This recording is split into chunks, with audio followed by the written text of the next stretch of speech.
Assalamualaikum warahmatullahi taala wabarakatuh. Hari ini kita akan belajar mata pelajaran Tauhid.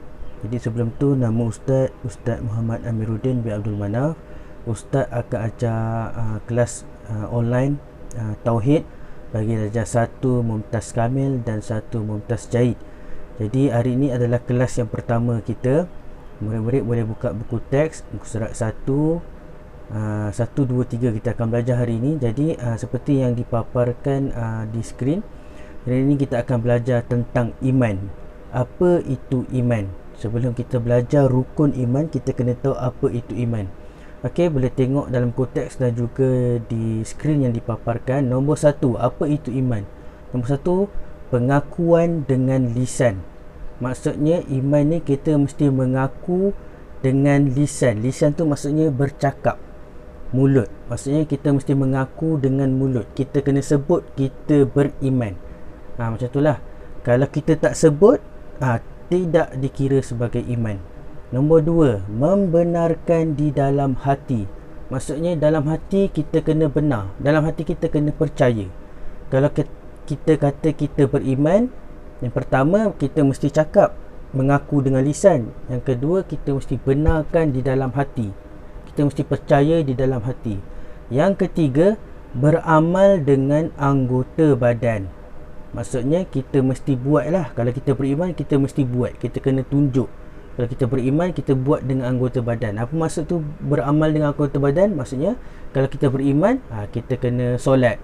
Maksudnya kita kena buat. Jadi itulah pengertian iman. 3 perkara. Yang pertama, pengakuan dengan lisan, kita kena sebut. Yang kedua, membenarkan di dalam hati, kita kena percaya dalam hati. Dan yang ketiga, beramal dengan anggota badan. Maksudnya badan kita kena buat untuk tunjukkan kita beriman. Buat apa? Buat ibadah.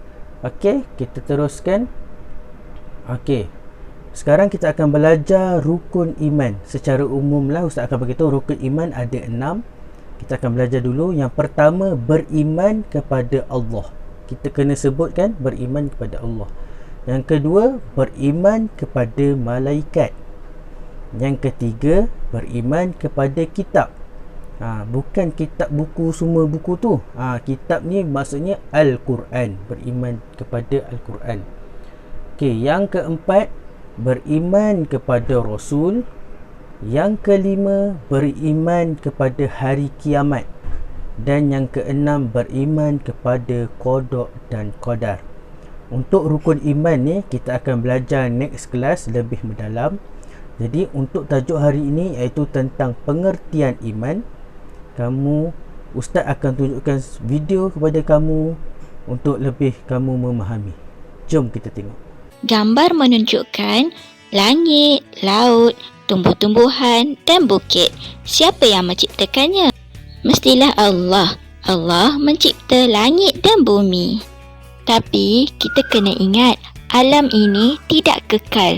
Setiap yang bernyawa pasti akan mati. Gambar seterusnya adalah Al-Quran. Al-Quran, mukjizat Nabi Muhammad sallallahu alaihi wasallam. Siapa pula yang menciptakan Al-Quran? Mestilah Allah. Allah yang menurunkan Al-Quran kepada Nabi Muhammad. Kenapa ada gambar ikan goreng ni? Ikan goreng adalah salah satu daripada rezeki yang Allah beri untuk kita. Rezeki ditentukan oleh Allah. Dapat makan ikan goreng, dapat makan makanan yang sedap-sedap, dapat pakaian yang selesa, berada dalam rumah yang selesa dan pelbagai lagi bentuk rezeki yang Allah bagi. Seterusnya, mari kita lihat apa maksud iman.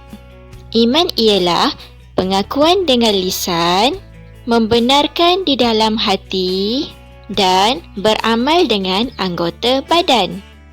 Mari kita lihat rukun iman. Rukun iman ada 6 perkara. Yang pertama, beriman kepada Allah. Kedua, beriman kepada malaikat. Yang ketiga, beriman kepada kitab. Keempat, beriman kepada Rasul.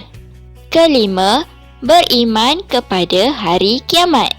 Dan yang keenam, beriman kepada qada dan qadar. Sebagai umat Islam, kita wajib tahu 6 rukun iman ini.